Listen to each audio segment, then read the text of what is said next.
দেশে যখন থাকতাম যে কটা জিনিস মিস করতাম তার ভিতরে একটি হচ্ছে নুহাশ। একটি মাত্র মন্তব্য আর তাতেই থেমে গেল একটি বইয়ের জন্ম।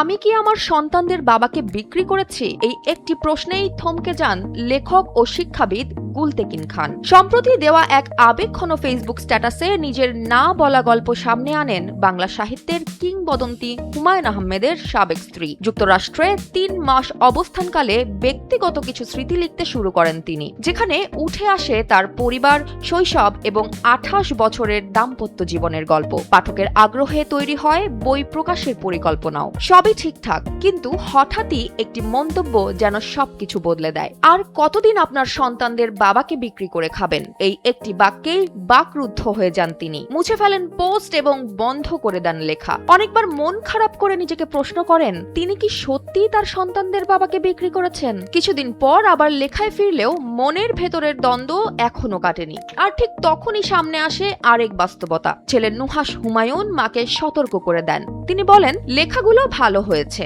কিন্তু যারা এই বই কিনবেন তারা প্রথমেই বাবাকে নিয়ে লেখাগুলো আগে পড়বেন। তোমার স্মৃতি নিয়ে কারো তেমন আগ্রহ থাকবে না। পাঠকদের পছন্দ না হলে তা নিয়ে আলোচনা হবে ফেসবুকে। মা, তুমি কি সেসব মন্তব্য পড়ে ঠিক থাকবে?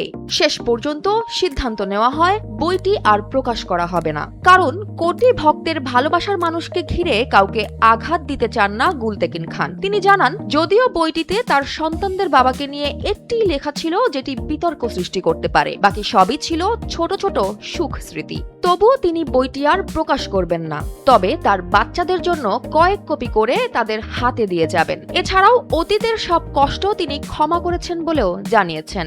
এখন তার একটাই লক্ষ্য, সন্তানদের নিয়ে সামনে এগিয়ে যাওয়া।